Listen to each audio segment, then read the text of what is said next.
عالم نہیں ہوں. میں کوئی ایک اپنے آپ کو اسکالر نہیں سمجھتا اسلام کا، لیکن میں جس طرح کل بھی میں نے یہ بات کی کہ میں نے اپنی زندگی کے تجربے سے اور میں نے بڑا مغربی کلچر اندر سے دیکھا، اور اپنا تو میں جانتا تھا. ہم بڑے ہوئے ایک ایسے گھر میں جدھر شروع سے ہی ہمیں بڑی تربیت دی گئی اسلام کی. تو لیکن مجھے جو فرق ہے باقی لوگوں سے، میں جو مغربی کلچر ہے وہ میں شاید ہی کوئی اتنا بہتر سمجھتا ہوں جو میرے سے زیادہ.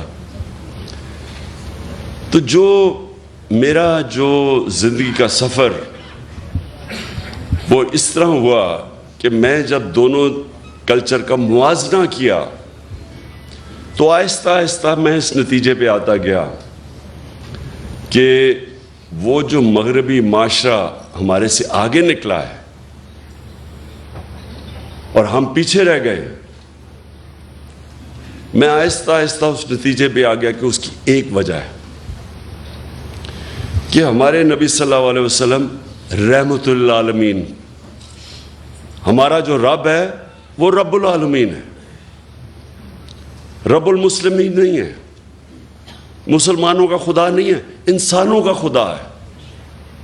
اور ہمارے جو نبی صلی اللہ علیہ وسلم تھے وہ سارے انسانوں کے لیے رحمت بن کے آئے تھے. اللہ چاہتا تو وہ صرف مسلمانوں کے لیے رحمت بن کے آئے، لیکن وہ سب انسانوں کے لیے رحمت بن کے آئے تھے. اس کا کیا مطلب ہے؟ اس کا مطلب یہ ہے کہ جب اللہ ہمیں حکم کرتا ہے کہ نبی صلی اللہ علیہ وسلم کی شریعہ پہ چلو، ان کی سنت پہ چلو، تو وہ ہماری بہتری کے لیے اللہ کہتا ہے. یہ میں آپ کو پھر بتا رہا ہوں کہ یہ میں اپنے زندگی کے تجربے سے ان چیزوں پہ پہنچا، ان نتیجوں پہ پہنچا کہ جب اللہ حکم کرتا ہے کہ ان کی زندگی سے سیکھو، ان کی سنت پہ چلو، تو اللہ کیا کہہ رہا ہے؟ اللہ ہمیں کیا، کیونکہ ہمارے سے پیار کرتا ہے، اللہ وہ اپنی مخلوق سے سب سے زیادہ پیار کرتا ہے، تو وہ ہمیں وہ راستہ دکھا رہا ہے جو راستہ انسان کے عروج کا ہے. کیونکہ دنیا کی تاریخ میں نہ کوئی وہ انسان اس عروج پہ پہنچ سکتا ہے، نہ کبھی پہنچے گا جو ہمارے نبی صلی اللہ علیہ وسلم پہنچے.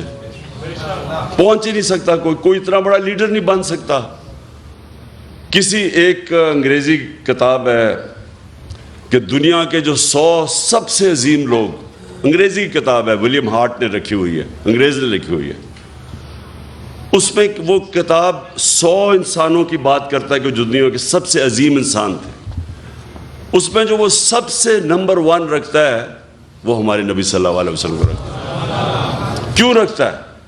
کیونکہ کسی انسان نے اتنی زندگی میں اچیومنٹ کی نہیں، کسی انسان نے وہ دنیا کے اندر اس کو وہ عروج ملا ہی نہیں، وہ کام کیے ہی نہیں جو ایک انسان نے کیے. میں جب یونیورسٹی میں تھا ہم کتابیں پڑھتے تھے کہ جی وہ فلانا آدمی بڑا کامیاب ہے. میں کرکٹ کی بھی کتاب جو اچھا کھلاڑی تھا اس کے اوپر پڑھتا تھا. کیوں پڑھتے تھے؟ کیونکہ ہم ان سے سیکھنا چاہتے تھے، ہمارے رول ماڈل تھے. آج ہمارے بچے بل گیٹس کا پڑھتے ہیں کہ دنیا کا سب سے کامیاب ٹیکنالوجی کا آدمی ہے، کہ وہ کیسے پہنچا. اسٹیو جابز، یہ بڑے لوگ جو کامیاب ہیں، لوگ ان کی کتابیں پڑھتے ہیں. تو جو انسان سب سے دنیا کی تاریخ کا عظیم آدمی تھا، تو اللہ ہمیں حکم کر رہا ہے کہ ان کی زندگی سے سیکھو، کیونکہ اگر آپ نے اوپر جانا ہے تو ان کے راستے پہ چلو. اللہ کو فائدہ نہیں پہنچا سکتا کوئی، اللہ بے نیاز ہے. یہ ہماری بہتری کے لیے وہ کہتا ہے. تو میرا یہ سب سے پہلا یہ نتیجے پہ میں کیسے پہنچا؟ کیونکہ جب میں نے دونوں معاشرے دیکھے، آپ حیران ہوں گے کہ جو مدینہ کی ریاست کے اصول بنائے تھے میرے نبی صلی اللہ علیہ وسلم نے، آپ حیران ہوں گے کہ وہ ان اصولوں پہ وہ مغربی معاشرے چل رہے ہیں جو انہوں نے مدینہ کی ریاست پہ ایک ان انسانوں کو جن کی کوئی حیثیت ہی نہیں تھی ان کو دنیا کی امامت کروا دی. اور یہ تاریخ کا حصہ ہے. ایک کتاب ہے بڑی تاریخی کتاب, اس کو کہتے ہیں دا فال آف دا رومن ایمپائر. ایک بڑا ہسٹورین گبنز اس نے لکھی ہوئی ہے. اس میں ایک پورا چیپٹر ہے کہ کیسے وہ رومن ایمپائر جو اتنا بڑا سلطنت تھی, سپر پاور تھی, وہ کیسے گری. اس میں پورا چیپٹر ہے کہ ایک انسان اٹھا عرب سے اور دیکھتے دیکھتے اس نے گھٹنے ٹیک دیے اس کے سامنے. تو اس نے کیا کیا, جو چیزیں کی نا وہ تھی مدینہ کی ریاست میں انہوں نے بنیاد رکھی. بنیاد کس چیز پہ رکھی؟ سب سے پہلی بنیاد رکھی عدل اور انصاف پہ. یہ جو آپ ایک چیز یاد رکھ لیں کہ جس معاشرے کے اندر قانون کی حکمرانی نہیں, جدھر انصاف نہیں, وہ جانوروں کا معاشرہ ہے. جانوروں کے معاشرے میں انصاف نہیں ہوتا.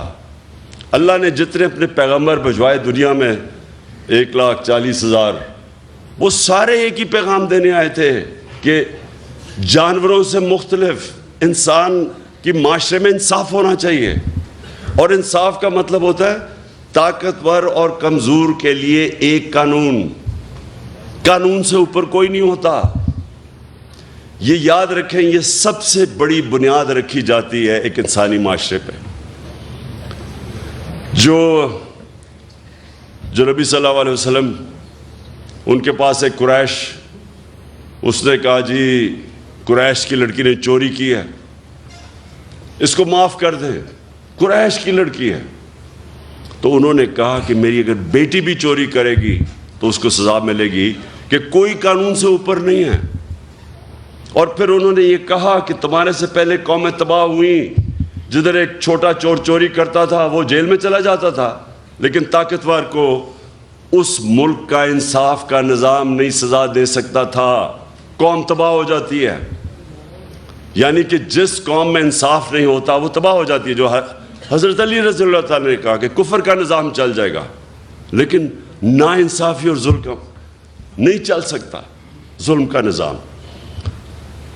آج اگر آپ نے دیکھنا ہے عدل اور انصاف, میں آپ کو ملک بتا دیتا ہوں. سوئٹزرلینڈ چلے جائیں, سب سے خوشحال ملک ہے, وسائل ہیں ہی نہیں.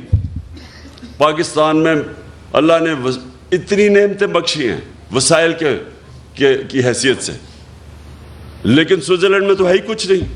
وہاں خوشحالی دیکھیں جا کے.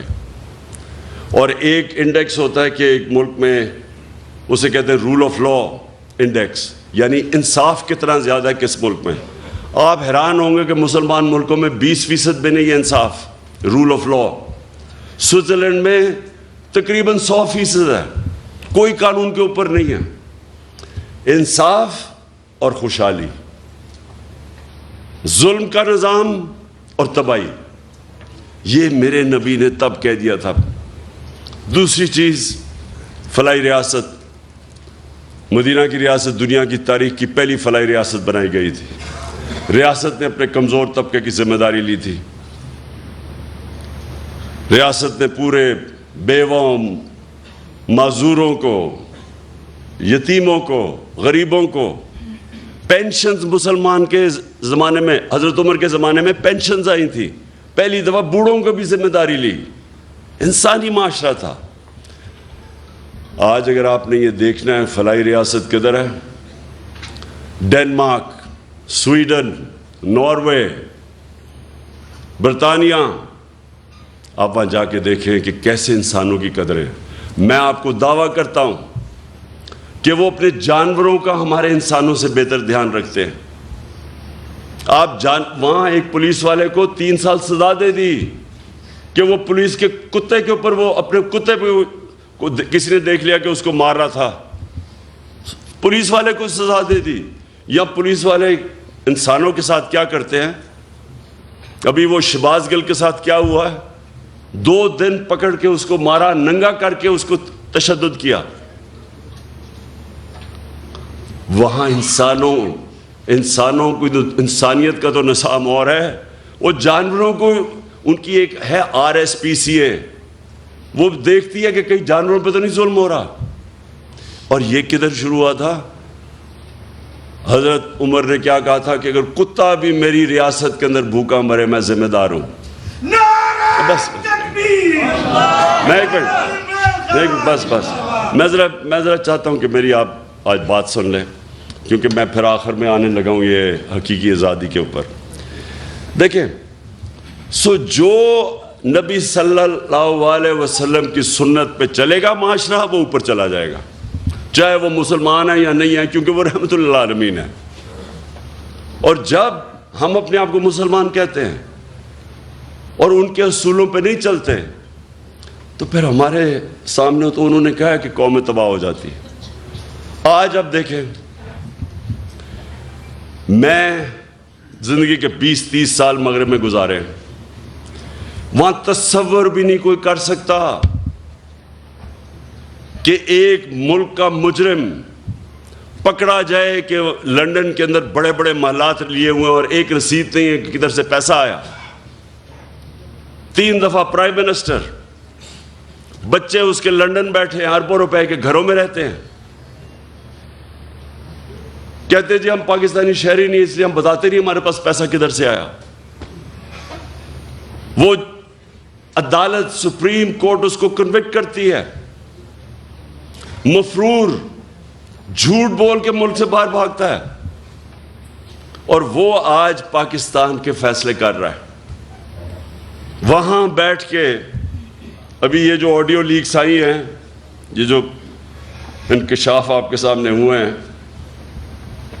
ان کے اندر پتہ چلے گا کہ وہ سارے ایک مفرور، ایک کرپٹ آدمی، ایک جھوٹا آدمی، ایک اربوں روپے اس ملک کے چوری کر کے بڑے بڑے محلت میں باہر رہنے والا آدمی، وہ ملک کے فیصلے کر رہا ہے. یہ مغرب میں تصور بھی نہیں ہے. اور اس کا جو منشی اسحاق ڈار، وہ جو آیا ہے یہاں پہنچا ہے، سوچیں کہ اس کو نیب نے بلایا، پوچھا کہ تمہاری پراپرٹیز کدھر سے آئی ہیں، بجائے جواب دینے کے لیے پرائم منسٹر کے جہاز میں مفرور ہو جاتا ہے. نون لیگ کے زمانے میں وہ آج پاکستان آ گیا ہے اور فائنانس منسٹر بن رہا ہے. یعنی اب پاکستان کا پیسہ، فائنانس کس کے حوالے کر رہے ہیں؟ جو مفرور 5 سال سے بھاگا ہوا تھا کہ جی میری طبیعت ٹھیک نہیں تھی، وہ ابھی تک یہی نہیں پتا کہ 5 سال کس چیز کا علاج ہو رہا تھا. اس کا کوئی ایسی بیماری ابھی تک پتہ ہی نہیں ہے جس کو 5 سال لگ رہے تھے. وہ بیماری نہیں تھی، ڈرا ہوا تھا، اور تب اب ڈیل کر کے یہاں پہنچا ہے، اور اب آ کے پاکستان کا فائنانس منسٹر بنے گا. 22 کروڑ قوم کی، یعنی آپ کے خزانے کے اوپر بیٹھے گا. بلے کو بٹھاؤ گے دودھ کی حفاظت کرنے کے لیے. یہ کسی مغربی معاشرے میں نہیں ہو سکتا، کیونکہ وہاں انصاف ہے. اور میں جب یہ چیزیں آپ کے سامنے رکھتا ہوں، اور یہ جو ابھی آپ نے فضل الرحمان کی بات کی، یہ اس گورنمنٹ کا حصہ ہے جدھر یہ ظلم ہو رہا ہے. سارے 60% جو کیبنٹ بیٹھی ہے، 60% کیبنٹ ضمانت پہ ہے، کرپشن کے کیسز کی ضمانت پہ ہے. یہ کس مغربی معاشرے میں ہوگا؟ اس لیے وہ ہمارے سے آگے ہیں کہ وہ ان کے جو احکامات میرے نبی نے ہمارے لیے، مسلمانوں کے معاشرے کے لیے جو ہمیں کہا تھا کہ یہ آپ کے لیے لازمی ہیں، وہ ادھر چل رہے ہیں. انسانیت وہاں بہتر ہے، فلاحی ریاست بہتر ہے. وہاں غریب آدمی بے روزگار ہوتا ہے، اس کو پیسے ملتے ہیں جب تک روزگار نہیں ملتا. وہاں غریب آدمی کے لیے بہترین سکول ہیں، مفت پڑھائی ہے. غریب آدمی کسی ہسپتال میں جائے، اس کو مفت علاج ملتا ہے.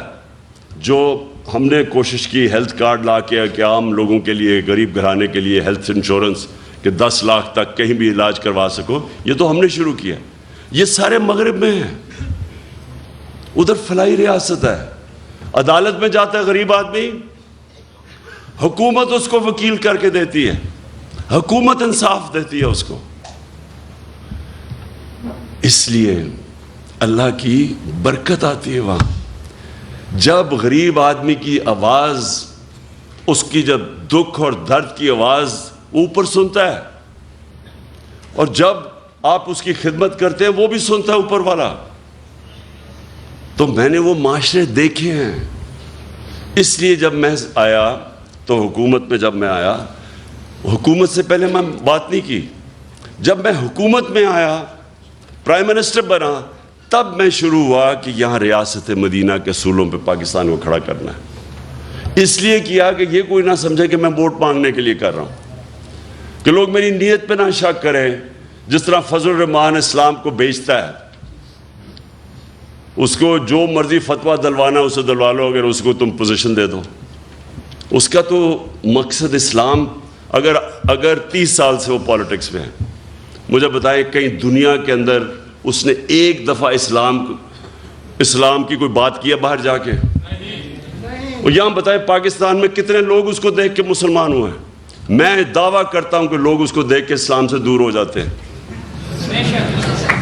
کیونکہ وہ جب دیکھتے ہیں کہ صرف ایک انسان کے جو دین کے اوپر بات کر رہا ہے, سارا بات فتوے دین پہ دے رہا ہے, اور اس کے ضمیر کی قیمت ایک ڈیزل کا پرمٹ ہو, کون اس کو سمجھے گا؟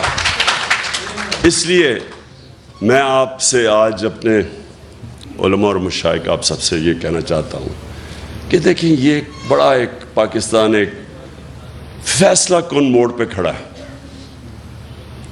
انہوں نے جو باہر کے لوگ تھے, جو باہر کی قوتیں تھیں, وہ اس لیے نہیں انہوں نے مجھے یہ سازش کر کے ان ساروں کے ساتھ مل کے اندرونی اور بیرونی ملک مل کے سازش کر کے ہٹایا. اس لیے نہیں ہٹایا کہ وہ مجھے جانتے نہیں ہیں. مجھے سب سے زیادہ مغرب میں لوگ جانتے ہیں. انہوں نے اس لیے ہٹایا کہ وہ اس ملک میں ایسے لوگ چاہتے ہیں جو ان کی غلامی کریں. اور جتنا بڑا ڈاکو ہوتا ہے اتنا ہی وہ بزدل ہوتا ہے, کیونکہ اس کو پیسہ بچانا ہے اپنا. پیسے بچانے کے لیے وہ ملک کو قربان کرنے کے لیے تیار ہو جاتا ہے. ان سب کے پیسے باہر پڑے ہیں, ان کا اربوں ڈالر باہر پڑا ہے. چاہے یہ زرداری ہو, چاہے نواز شریف ہو, یہ خان 30 سال سے پیسہ چوری کر رہے ہیں ملک کا. ان کو اسی طرح کے لوگ چاہیے آپ کے اوپر, کیونکہ وہ جو ان کو کہیں گے وہ کریں گے.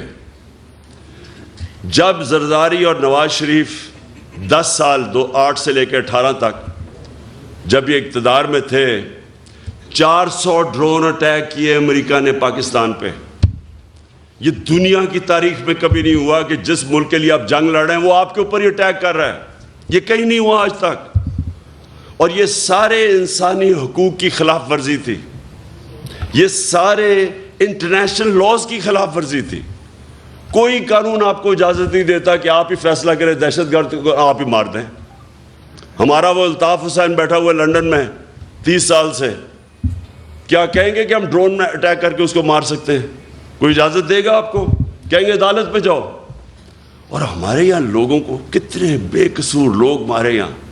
اور یہ دو بیٹھے ہوئے تھے, ایک دفعہ ان کے منہ سے امریکہ کے خلاف بات نہیں نکلی. کس نے اس کے خلاف پروٹیسٹ کیا؟ تحریک انصاف نے. ہم نے جا کے دھرنے دیے ڈرونز کے خلاف, ہم نے جا کے ساری جگہ اٹھایا. ان دونوں حکمرانوں نے کبھی کچھ نہیں کیا, کیونکہ ان کے پیسے باہر پڑے ہیں. یہ اپنے پیسے کے غلام ہیں. آزادی جو حقیقی آزادی ہے وہ سب سے پہلے تو وہ آتی ہے کہ ایک حکومت ایسی ہو جو اپنے لوگوں کی بہتری کے لیے فیصلہ کرے, جو اپنے جس نظریے سے پاکستان بنا تھا اس کے لیے فیصلے کرے. اور وہ جب آپ ایک آزاد خود جب حکومت آتی ہے جو آزاد فارن پالیسی, تو وہ اس کو مشکل وقت سے نکلنا پڑتا ہے, کیونکہ آزادی کوئی پلیٹ میں نہیں دیتا کسی کو. آزادی کے لیے جدوجہد کرنی پڑتی ہے. ہمارے نبی صلی اللہ علیہ وسلم مدینے میں پہلے دن آزادی نہیں مل گئی تھی، کفار نے پوری کوشش کی. جنگ احد کے اندر بڑی مشکلوں سے مسلمان بچے. پھر جنگ خندق کے اندر تو سارے سمجھ رہے تھے کہ بچیں گے نہیں، اتنی بڑی فوج آئی اور گھیر لیا تھا ان کو. تو جدوجہد کی، قربانیاں دیں، پھر آزاد ہوئے اور پھر ایک عظیم قوم بنے. غلام تو کبھی اوپر جا ہی نہیں سکتے. اور جب ایک مسلمان دعویٰ کر دیتا ہے کہ لا الہ الا اللہ، اور پھر وہ کیسے کسی کی غلامی کر سکتا ہے؟ اس کا مطلب کہ آپ نے جو اللہ سے وعدہ کیا ہے، آپ نے حلف لیا ہے، لا الہ الا اللہ، اللہ سے آپ کا حلف ہے کہ اے اللہ تیرے سوا میں کسی کے سامنے نہیں جھکوں گا، پھر آپ کیسے کسی کی غلامی کر سکتے ہیں؟ اور پھر جب آپ یہ دعویٰ کر دیتے ہیں تو پھر اللہ آپ پہ چھوڑ دیتا ہے، اور قومیں وہ اٹھتی ہیں جو پھر اپنے پیر پہ کھڑی ہوتی ہیں، پھر قربانیاں دیتی ہیں، مل کے قوم قربانی دیتی ہے، وہ پھر نکل جاتی ہے. جو ہوا کہ دنیا کی تاریخ کا سب سے بڑا انقلاب آیا تھا مدینہ کے اندر. دنیا میں اتنا بڑا انقلاب نہیں آیا. 10 سال 622 اور 632 میں دنیا کا نقشہ بدل گیا، دنیا بدل گئی. 2 سپر پاورز تھی تب بھی.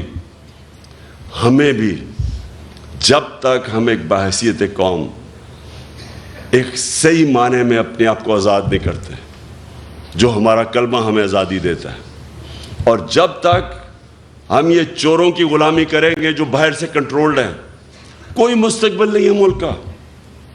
انہوں نے جو 5 مہینے کے اندر کہا جی ہم مہنگائی کم کرنے آئیں گے.